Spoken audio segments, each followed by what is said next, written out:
మున్సిపాలిటీకి గత 5 సంవత్సరాలు కూడా చాలా అన్యాయం చేశారు గత ప్రభుత్వంలో.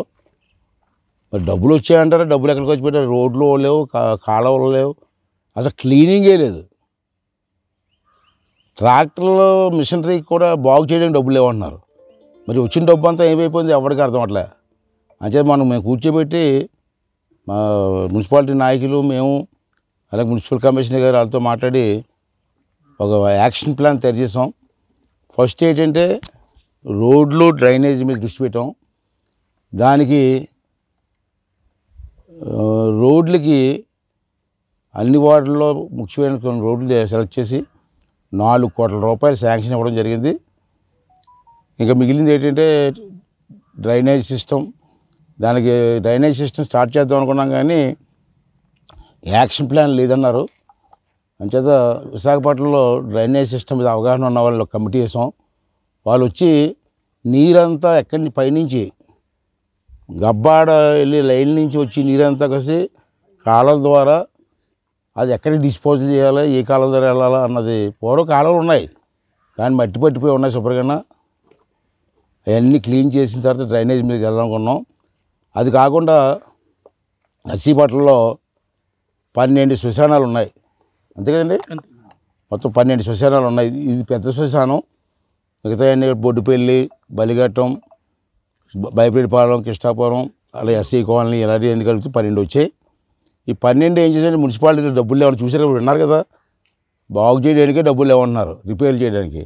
అంచేది వీళ్ళ మీద ఆధారపడకుండా నా ఫ్రెండ్స్ కొంతమంది ఉన్నారు, వాళ్ళందరితో కూడా మాట్లాడాను నేను. మన 4 సిమెంట్ కంపెనీలు ఉంటే వాళ్ళు పిలిపించారు మన నర్సీపట్నం ఇంటికి. వాళ్ళందరూ కలిసి నలుగురు కూడా 4 శ్మశానాలు డెవలప్ చేస్తామని చెప్పి వాళ్ళు ముందుకు వచ్చారు. అలాగే సీఎం రావణ్ గారి మొదటి నుంచి పరిచయం ఉంది. మొన్న ఫంక్షన్లో కలిసినప్పుడు మా శ్మశానాన్ని మీరు బాగు చేయండి మీ పేరు మీద చెప్తే వారు కూడా అంగీకరించి ఈ రోజు రావడం జరిగింది. ఇలా 12 శ్మశానాలకి 12 కంపెనీలకు అప్పు చెప్తున్నాను. ఇది గవర్నమెంట్ డబ్బు కాదు, ఫ్యాక్టరీల తాలూకు సిఎస్ఆర్ గ్రాంట్. ఫ్యాక్టరీలో సిఎస్ఆర్ గ్రాంట్ ఉంటుంది, వాళ్ళు డెవలప్మెంట్ ఖర్చు పెడుతుంటారు. అదే మా నర్సీపట్నంలో ఖర్చు పెట్టమంటే అందరూ ఒప్పుకున్నారు.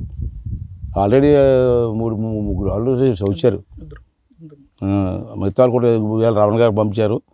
అలాగే నర్సీపట్నం శ్మశానాలన్నీ కూడా పూర్తి స్థాయిలో అంటే సాయంత్రం పూట ప్రజలకు కూడా వచ్చి కూర్చొని పార్కులో కూర్చొని వెళ్ళే విధంగా సీఎంఆర్ రావణ్ గారు విశాఖపట్నం డెవలప్ చేశారు. ఆ విధంగా డెవలప్ చేయమన్నాను, వాళ్ళు ఒప్పుకోవడం జరిగింది. అయితే దీంట్లో ప్రజలు కూడా ఆలోచించవలసింది ఏంటంటే ప్రతి వాడికి శ్మశానం అవసరమే, కానీ ఎవరు పట్టించుకోరు.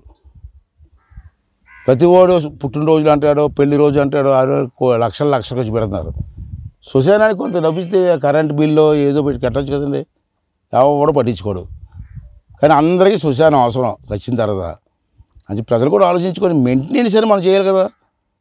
శ్మశానం డెవలప్ చేయడానికి దాతలు వస్తున్నారు, మెయింటెనెన్స్ మనం చేయాలి కదా. మున్సిపాలిటీ ఎవరు పట్టించుకోదు, మెయింటెనెన్స్ ఎవరు చేస్తాడు?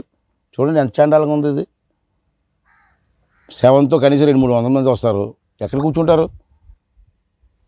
ఎక్కడ కూర్చోడానికి అవకాశాలు ఉన్నాయి? ఇవన్నీ కూడా ప్రజలు కూడా ఆలోచించవలసిన అవసరం ఉంది. అయితే 12 శ్మశానాలు కూడా 1 నెల 2 నెలలు పూర్తయిపోతాయి. అలాగే రోడ్స్ కూడా 4 కోట్లు ఇచ్చాను, అది కూడా రోడ్లు కూడా అయిపోతాయి. డ్రైనేజ్ సిస్టమ్ మాత్రం మాస్టర్ ప్లాన్ తయారు చేస్తాను. ముందు పోలీస్ స్టేషన్ దగ్గర కాలంలో నీరు పడితే ఎక్కడ ఆగకుండా మనకు ఉత్తరవాణి తుని రోడ్లో వచ్చి ఆ సిస్టమ్ డెవలప్ చేస్తున్నాం. ఆ ప్లాన్ అయిన తర్వాత అది కూడా స్టార్ట్ చేస్తాం. అంటే ప్రజలు కూడా దీనికి సహకరించవలసినటువంటి అవసరం కూడా ఉంది, మనం చేస్తున్నాను.